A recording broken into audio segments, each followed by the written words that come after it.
G'day mates, it's B-Buster here, and I would like to give Raycon a huge shout out for sponsoring this episode. So, with Christmas around the corner, it's that time of year where, if you're like me, you're left scratching your head wondering what to get your loved ones, friends, and second cousin's neighbor's dog. But today, not only can you save time, you can also save dollars on a gift that they will love and use every day: Raycon wireless earbuds. I've been using Raycon wireless earbuds for a while now, almost a year, and man am I so glad that I made the swap. Being someone who is involved in sound editing, I know a good pair of earbuds when I find them, and Raycons are legitimately the best that I've ever come across. The sound is really crisp, their performance is top notch, and when I listen to my audiobooks or go to the gym, they're so comfortable that I often forget that I even have them in my ears. Raycons give you amazing audio quality wherever you go, whether you use them to pump up, wind down, to work, or work out. They'd be useful for anyone on your list. And even better for you, they start at half the price of other premium audio brands. You get 3 new sound profiles to make sure everything you're listening to sounds at its best, with just the right amount of bass. For instance, there's Pure Mode, which is for podcast listening, blues, instrumentals, stuff like that. There's the Balance Mode, which is for podcast listening, rock, heavy rock, metal, and then there's the Bass Mode, which is for hip-hop, EDM, and reggae. Raycons are available in 5 stylish colors, so you can pick a perfect one for everyone on your list, and with free shipping and returns, gifting is easier than ever. The holidays are coming up faster than you think. Now is the time to knock out that gift list and avoid the last-minute shipping scramble, especially because right now, my listeners will get 15% off site-wide with code HOLIDAY at buyraycon.com/bescared. Go to buyraycon.com/bescared and use code HOLIDAY today to get 15% off your entire Raycon order. buyraycon.com/bescared.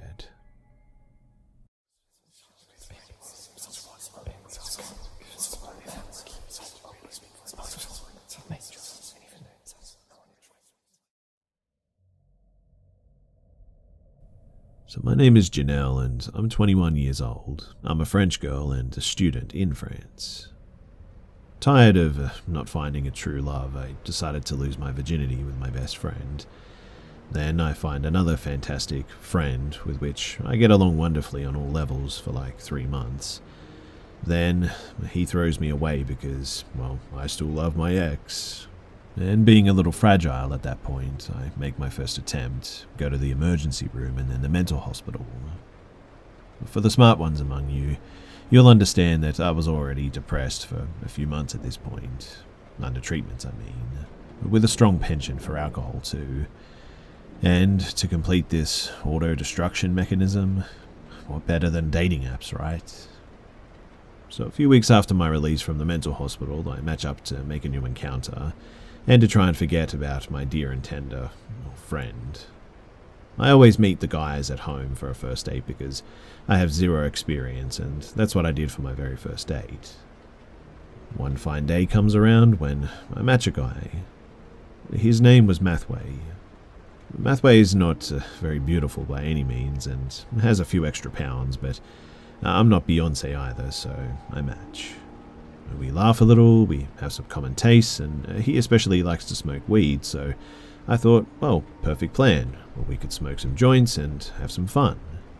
He gives me some personal information like his address, no idea if it's the real one, and his job, or rather old job I guess. He just got fired apparently. Work or no work though, I don't really care. I don't want to do my life with him anyway. So I explained to him that I'm a bit fragile and that I just came out of a kind of mental clinic and that I'm depressed and blah blah blah. It's for the sole purpose of making him understand that you can't play with me. I also tell him that I'm looking for just a session, but still with discussion, complicity, hugs, stuff like that, and not just a shot in 20 minutes and it's done sort of thing. He assures me too that this is what he's looking for as well, and that he's actually very cuddly, and so I thought perfect. After only maybe 1 or 2 days of discussion, we agree on a date.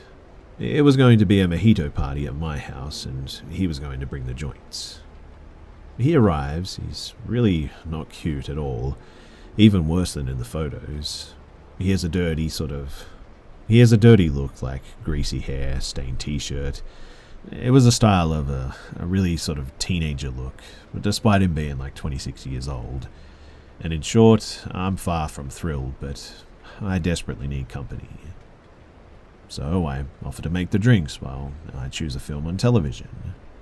He runs and passes on the kitchen side to prepare 2 mojitos before joining me on the sofa. We talk a bit. He's not very smart or very interesting at all. So I drown in my drink, hoping to animate the party alone. And this is where I get a 3-day blackout.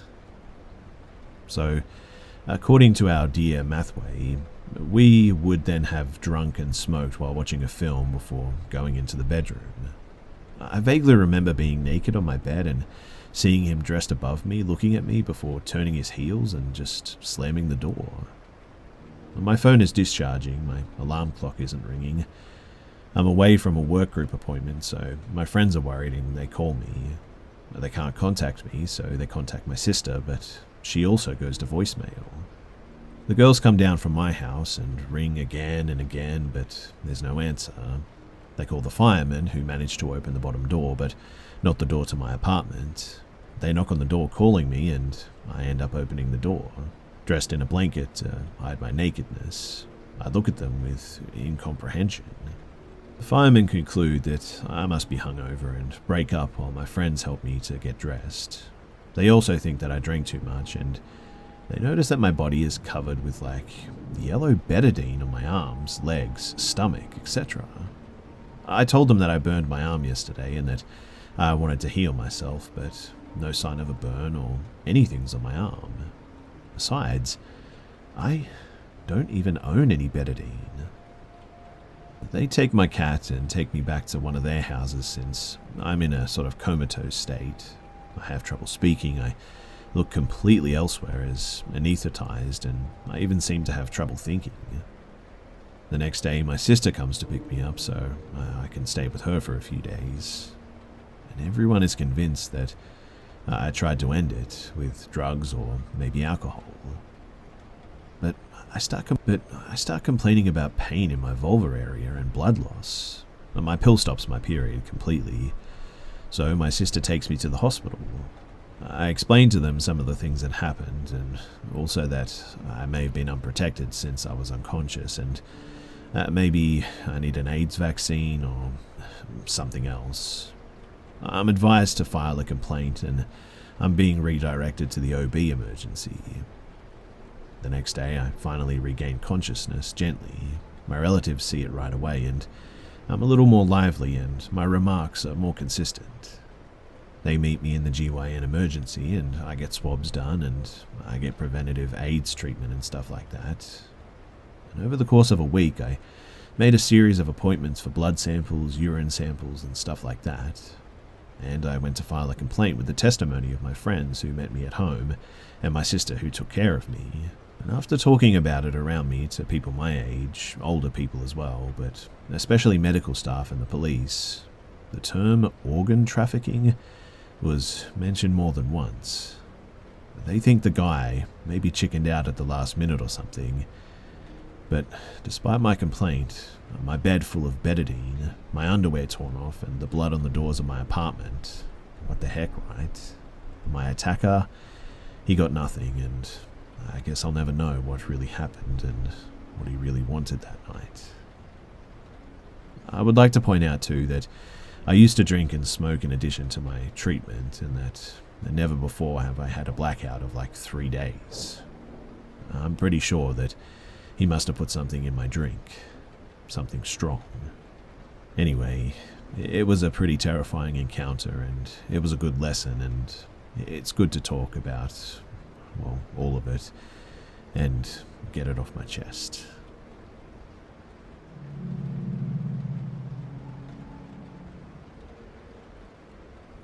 The story takes place in the early spring of 2016. I was living in the Rocky Mountains in Colorado and came home to spend a bit of time with my high school friends.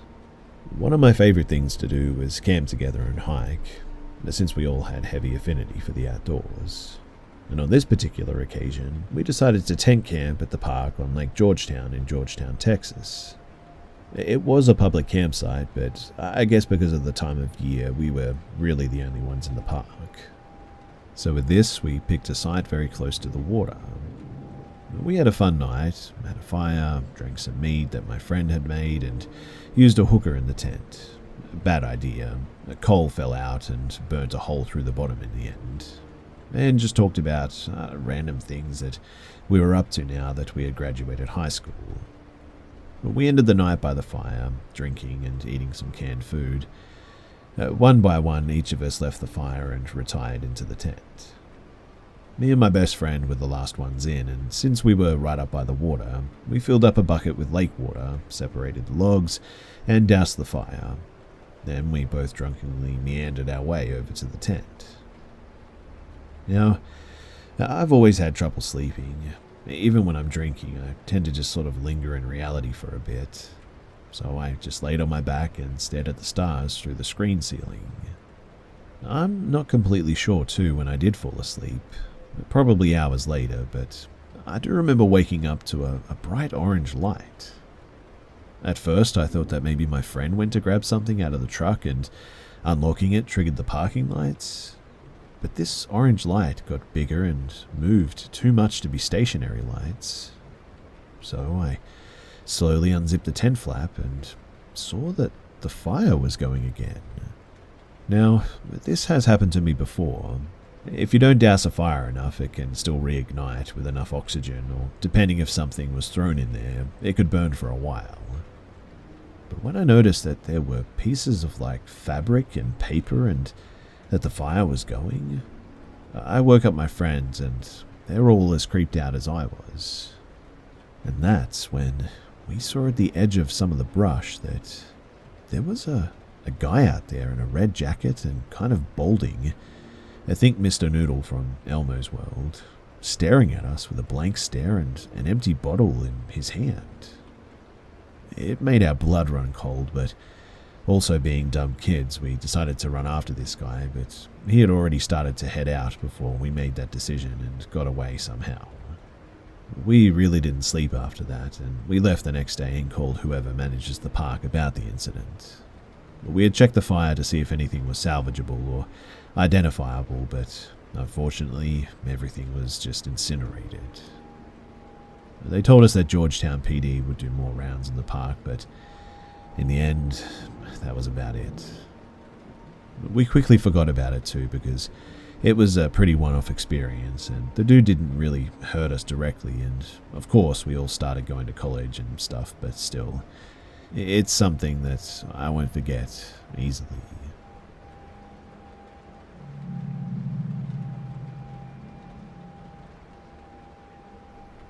So I have 3 kids and 2 of them, they actually have autism.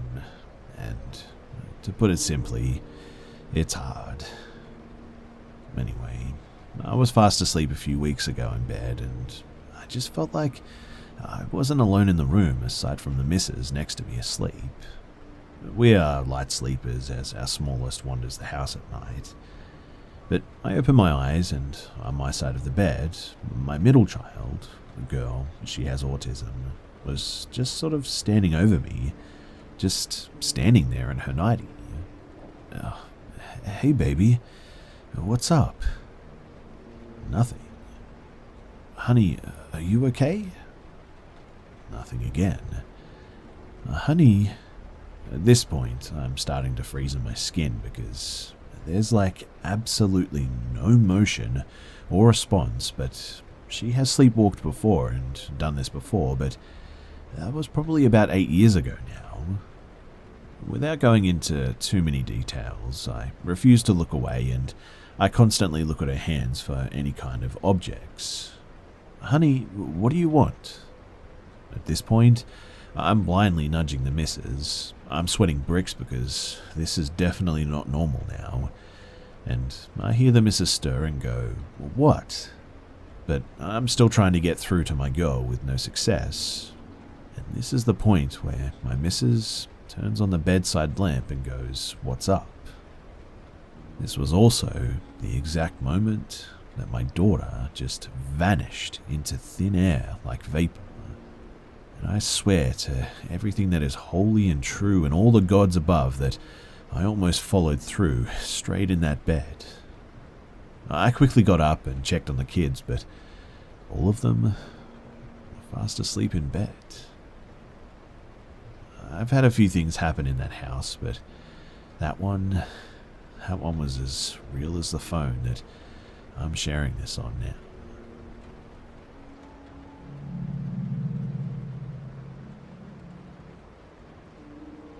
So I was living in Berlin in Germany, and my boyfriend at that time lived about 5 hours drive away. So I had planned to go and see him, like every fortnight for the weekend, and I used the carpooling site BlaBlaCar, which I had used many times before this. I see that a young man is heading down that way and that there's already one seat taken by another girl, so I reserve my seat and wait for this person to come and fetch me. We meet up at the spot that he agreed to, and he explains to me that the other girl had to cancel last minute, which is totally fine, I suppose. Odd, but I mean, it can happen. Anyway, I jump in. The driver, Ben, seems pretty nice, talkative. Just before leaving Berlin, too, he turns to me and explains that he's forgotten his driver's license at home and that we must go and fetch it. Which is already a bit of a pain because it's on the other side of town and Berlin is big. And let's be honest, too. You know that you're going away for the whole weekend and that you have a really big journey and you forget your license. I don't know. Anyway, moving on. We get to his and he parks and turns to me and says, "Would you like to come in with me and visit my place?" I was like, no thank you. And after about 5 minutes, off we go. He's talking away and all of a sudden starts touching my thigh and explains that he's a personal trainer and also a massager, and I was like, good for you, guy. I made it quite clear, though, that I was heading to my boyfriend's and that I was not comfortable. He continues touching my hands, my thighs, and my neck, and at that point, I was sort of like, should I get out? I mean, I am on a motorway, already about 2 hours away from Berlin, and it's traffic jammed. And so, unfortunately, 5 hours ended up being like 7 hours. My plan was to pretend that I was asleep. I thought that way I don't have to interact with him and he might just leave me alone. Thing is, I really fell asleep, and when I wake up, I realize that I am in the middle of nowhere, like on tiny roads in the middle of a forest, and the guy turns to me and says, "You know, if I wanted to, I could kidnap you and take you into the woods, right?" I played tough and I said, "You don't scare me. I'm planned for all situations." He didn't seem to take any notice, and my boyfriend rang me at that point. I explained everything, and I kept him posted. So, as we come out of these woods, he decides that it's now time to eat, so we lose another 45 minutes while he does his own thing. I basically tell him at this point too that I'm fed up and I want no more stops, and he tells me that he's tired and that in order to do so and keep himself awake, I must massage him. I felt totally stuck, so I briefly touched his neck as in to say, "Now move." Eventually we arrived finally, and my boyfriend was not there waiting for me because I didn't want him to get into a fight. But I got out of the car quickly and I reported him to the carpooling site, and he's now been banned. I really hope too that this never happens to anyone else because, let me tell you, while I put up a pretty tough exterior, I was definitely panicking on the inside.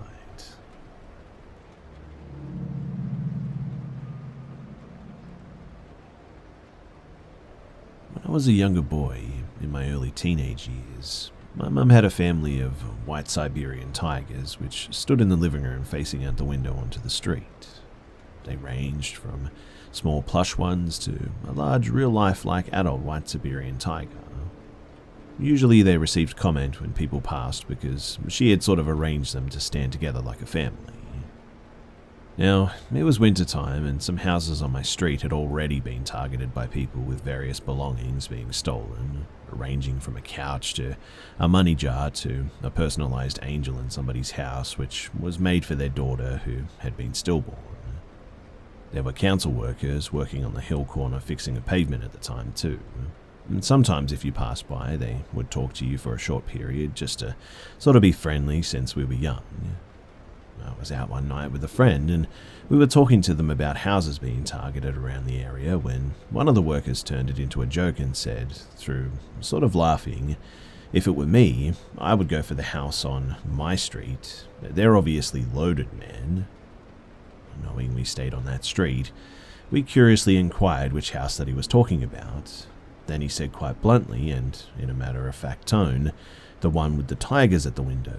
Could take that easy. It always looks empty.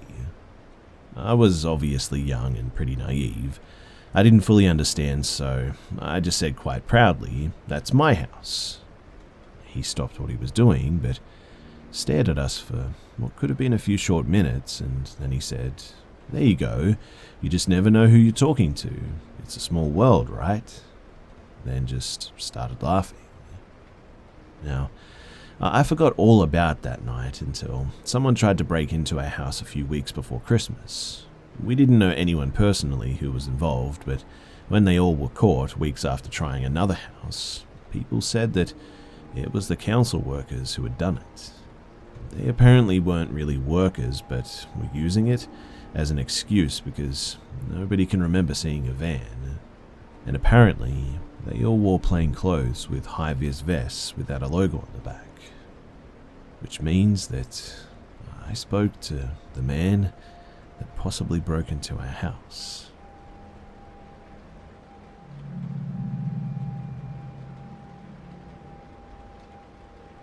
My family at one time volunteered at a veterans homeless shelter quarterly. It was with a group of people from our church, and we had done it several times at this point. I had a small baby that I was wearing on my body with a wrap while serving the food and stuff, and I would occasionally mingle and talk with the veterans while they ate. One evening, I was speaking to two men at the table, and one asked me where I lived. I didn't take it to mean anything other than the general town that I was from, which I told him. It was nowhere near where this shelter was, but then the other man at the table, who I had never seen before, looked at the other guy and told him exactly how to get to my house. He told him exactly where I lived. Then he looked at me and said, "I used to live on the hill across the road from you. I used to watch you all the time, you and your children." Well, that was the last time that I volunteered anywhere like that. I even reported this guy to the shelter director, and it turns out that he was a registered offender. I found that out later, and he did live across the road from us at one point. I have never been so creeped out in my entire life.